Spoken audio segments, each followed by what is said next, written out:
اعوذ باللہ من الشیطان الرجیم سورۃ الحدید آیت نمبر 3 بسم اللہ الرحمن الرحیم هو الاول والآخر والظاہر والباطن، وہی سب سے پہلے ہے اور سب سے پیچھے ہے اور ظاہر ہے، والباطن اور چھپا ہوا ہے، وهو بكل شيء علیم اور وہ ہر چیز کو خوب جاننے والا ہے، والذی خلق السماوات والارض فی 6 ایام، وہی ہے جس نے آسمانوں اور زمین کو 6 دنوں میں پیدا کیا، ثم استوى علی العرش، پھر وہ عرش پر بلند ہوا، یعلم وہ جانتا ہے، ما یلج فی الارض جو چیز زمین میں داخل ہوتی ہے، وما یخرج منها اور جو اس سے نکلتی ہے، وما ینزل من السماء اور جو آسمان سے اترتی ہے، وما یعرج فیہا اور جو اس میں چڑھتی ہے، وَهُوَ مَعَكُمْ اور وہ تمہارے ساتھ ہے، أَيْنَمَا كُنْتُمْ تم جہاں بھی ہو، وَاللَّهُ بِمَا تَعْمَلُونَ بَصِيرٌ اور اللہ تعالیٰ اس سے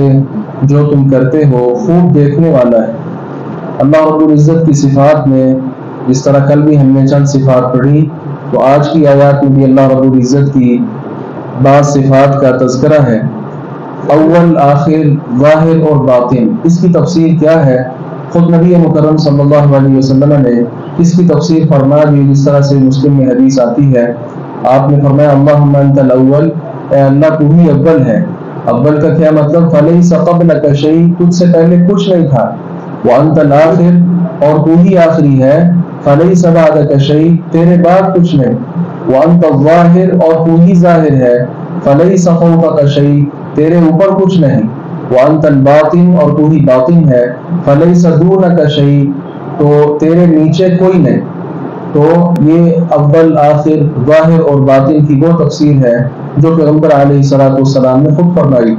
اور پھر آگے اللہ رب العزت کی صفت علم کا تذکرہ ہے کہ اللہ تعالیٰ ہر چیز کو، ایک ہوتا ہے عالم، ایک ہوتا ہے علیم۔ تو عالمہ سے عالم کا مطلب ہوتا ہے جاننے والا، لیکن علیم کا مطلب ہوتا ہے سب کچھ جاننے والا۔ تو علیم اللہ تبارک و تعالیٰ کی ذات ہے جس سے کوئی چیز بھی چھپی ہوئی نہیں ہے، جبکہ عالم کو چند چیزیں آتی ہیں لیکن علیم کو ساری چیزیں آتی ہیں۔ اللہ تبارک و تعالیٰ علیم ہے۔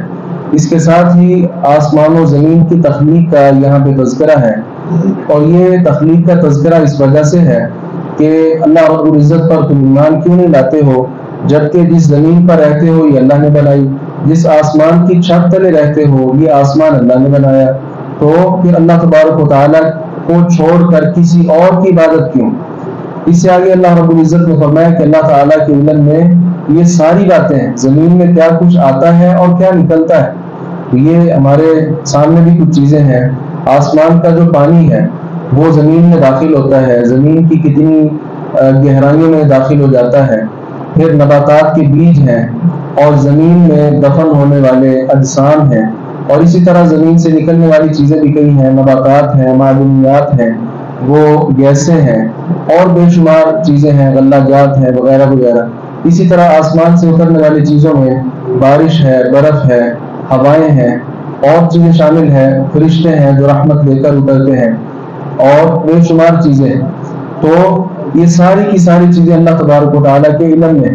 یہاں سے ان لوگوں کی نفی بھی ہو جاتی ہے جو کہتے ہیں کہ نہیں، اللہ تعالیٰ کو موٹی موٹی باتوں کا علم ہے لیکن جو چھوٹی چھوٹی باتیں ہیں اس کا علم اللہ کو نہیں۔ اور مثال دیتے ہیں ادارے کے ساتھ کہ ایک ادارہ ہو، کسی کی کوئی مدرسہ ہے، کوئی فیکٹری ہے، کوئی اور چھوٹا موٹا ادارہ ہے، تو جو مالک ہوتا ہے اس کو ایک ایک چیز کا نہیں پتا ہوتا کہ یہاں پتی آئی ہے، یہاں چینی آئی ہے، کھلا آدمی آیا اس کو یہ پیش کیا گیا، نہیں، بلکہ اس کے پاس ایک لسٹ آ جاتی ہے جس میں موٹا موٹا حساب لکھا ہوتا ہے۔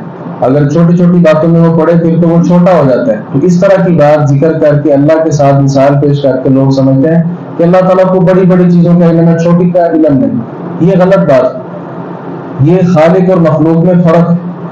علیم جب ہم نے اللہ کو مان لیا کہ اللہ علیم ہے، تو پھر یہ بات کیوں کہ چھوٹی چیزوں کا علم اللہ کو نہیں؟ اللہ تعالیٰ کو ایک ایک چیز کا علم ہے، وہ اللطیف ہے، وہ الخبیر ہے، بلکہ وہ چیز ابھی ہمارے ذہن میں آتی نہیں۔ اللہ تبارک و تعالیٰ کو پہلے سے معلوم ہے کہ اس کے ذہن میں بھی کیا آنا ہے۔ چھوٹی سے چھوٹی چیز بھی اللہ تبارک و تعالیٰ سے مخفی نہیں ہے۔ آگے ایک بڑا اہم مسئلہ ہے، وَهُوَ مَعَكُمْ أَيْنَمَا كُنْتُمْ، اللہ تبارک و تعالیٰ تمہارے ساتھ ہے، تم جہاں بھی ہو۔ یہ بڑا اہم مسئلہ ہے کہ اللہ تبارک و تعالیٰ کس کس کے ساتھ۔ اس میں دو چیزیں ہیں، اس کو معیت کہتے ہیں۔ معیت کا مطلب ہے ساتھ ہونا۔ یہ ساتھ ہونا دو اعتبار سے، ایک ہے معیت خاصہ، ایک ہے معیت عامہ۔ معیت خاصہ کا مطلب کیا ہے کہ جو اللہ تعالیٰ کے خاص خاص بندے ہیں، مثال صبر کرنے والے، اس طرح قرآن میں ہے ان اللہ مع الصابرین، اللہ تعالیٰ صبر کرنے والوں کے ساتھ ہے۔ اسی طرح کہا لا تحزن ان اللہ معنا، غمگین نہ ہو، پریشان نہ ہو، اللہ ہمارے ساتھ ہے۔ تو اللہ تو کافروں کے ساتھ بھی ہے، اللہ مومنوں کے ساتھ بھی، لیکن مومنوں کے ساتھ اللہ تبارک و تعالیٰ کی جو مدد ہے وہ زیادہ اترتی ہے۔ اس اعتبار سے جو خاص معیت ہے اللہ تعالیٰ کی، اللہ تعالیٰ کا جو خاص ساتھ ہے، یہ صرف اہل ایمان کو نصیب ہوتا ہے۔ اور جو معیت عامہ ہے، عام معیت، اللہ تعالیٰ ہر ایک کے ساتھ ہے، اس میں کافر مومن سب شامل ہیں، اللہ تعالیٰ سب کے ساتھ ہے۔ کوئی کافر مت سمجھے کہ اللہ کون سا میرے ساتھ ہے، میری کون سی بات اللہ جانتا ہے، نہیں، اللہ تعالیٰ ہر ایک کے ساتھ ہے۔ ایک بات تو یہ ہوئی۔ دوسری بات، جس طرح بعض لوگ کہتے ہیں کہ اللہ تعالیٰ ہر جگہ پہ حاضر ناظر ہے، یہ بات غلط ہے۔ اللہ تبارک و تعالیٰ ایک جگہ پر ہے، اور وہ جگہ کیا ہے؟ اللہ رب العزت کا عرش ہے۔ اس پر قرآن پاک میں 4-5 بلکہ اس سے زائد آیات ہیں جن میں اس بات کا ذکر ہے کہ اللہ تبارک و تعالیٰ عرش پر ہے، الرحمن علی العرش استویٰ۔ یہاں ایک سادہ سی بات میں ذکر کر دوں، یہ لطیفہ بھی ہے اور حیران کن بات بھی ہے۔ وہ کیا؟ سادہ سے لوگ تھے صحابہ کرام، ان کو پتا تھا کہ اللہ کہاں ہے۔ آج کا چھوٹے سے چھوٹا بچہ آپ لے لیں، جب وہ بات کرنا شروع کرتا ہے، سب سے پہلے مائیں اس کو کیا سکھاتی ہے؟ اللہ کہاں ہے۔ وہ بول نہیں سکتا لیکن اپنا ہاتھ اوپر کی طرف کرتا ہے اور کہتا ہے کہ اللہ اوپر ہے۔ تو یہ چھوٹے چھوٹے بچے، ان کو پتا ہے ہمارا رب کہاں ہے، لیکن ایک طرف وہ صوفیاء ہیں، وہ گندے عقیدے والے لوگ ہیں جن کو آج تک یہ سمجھ نہیں آ سکی کہ اللہ کہاں ہے۔ کوئی کہتا ہے اللہ ہر جگہ ہے، اور اس پر ایک کتاب ہے الدین الخالص، یہ پیر بدی الدین شاہ راشدی صاحب کی کتاب ہے، توحید پر بڑی زبردست کتاب ہے۔ اس میں انہوں نے گمراہ نظریات کا تذکرہ کیا ہے، اور ساتھ ہی کہا ہے کہ بعض لوگ کیا سمجھتے ہیں کہ اللہ تعالیٰ ہر چیز میں ہے، نعوذ باللہ من ذالک، انسان میں بھی اللہ ہے، نعوذ باللہ جانور میں بھی اللہ ہے، حتیٰ کہ بعض ایسی چیزیں کہ زبان پر لانی مشکل ہے کہ ان چیزوں میں بھی اللہ تعالیٰ ہے۔ یہ کفری عقیدہ ہے، بالکل باطل نظریہ ہے۔ اللہ تبارک و تعالیٰ عرش پر ہے۔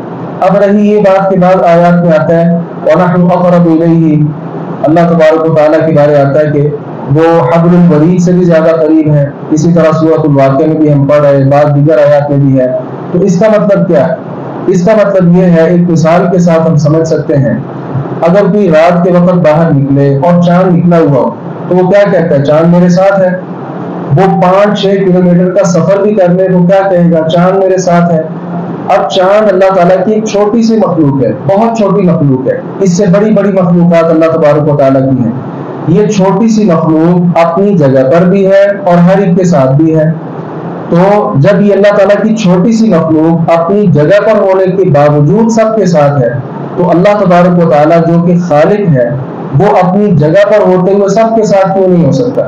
اس لیے اللہ تعالیٰ کے عرش پر نفی نہیں کی جائے گی کہ اللہ تعالیٰ عرش پر نہیں ہے، اللہ عرش پر ہی، لیکن اللہ تبارک و تعالیٰ ہر ایک کے ساتھ بھی ہے۔ وہ اللہ تعالیٰ ہر ایک کی بات سنتا بھی ہے، جانتا بھی ہے، ہر ایک کے اشاروں کو دیکھتا ہے۔ وہ تو آنکھوں کے اشاروں کو، وما تخفی الصدور، اور سینوں کے اندر کیا چھپا ہے، ایک ایک چیز اللہ تعالیٰ کے علم ہے۔ اس لیے اللہ تبارک و تعالیٰ کے بارے میں ہمارا جو نظریہ ہے، عقیدہ، یہ پختہ ہونا چاہیے کہ اللہ تعالیٰ عرش پر ہی ہے۔ اچھا، بعض حدیثوں میں آتا ہے کہ اللہ تبارک و تعالیٰ رات کے وقت پچھلے پہر آسمان دنیا پر آتا ہے، ہمارا اس پر بھی ایمان ہے۔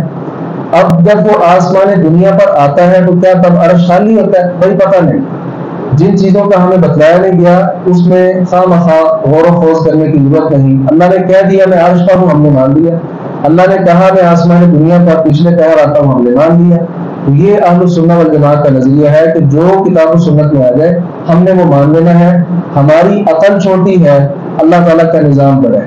اللہ کے نظام کو اپنی چھوٹی سی عقل کے ساتھ ہم پوری طرح نہیں سمجھ سکتے۔ کچھ باتیں ہمارے ذہن میں آ سکتی ہیں، کچھ نہیں بھی آتی۔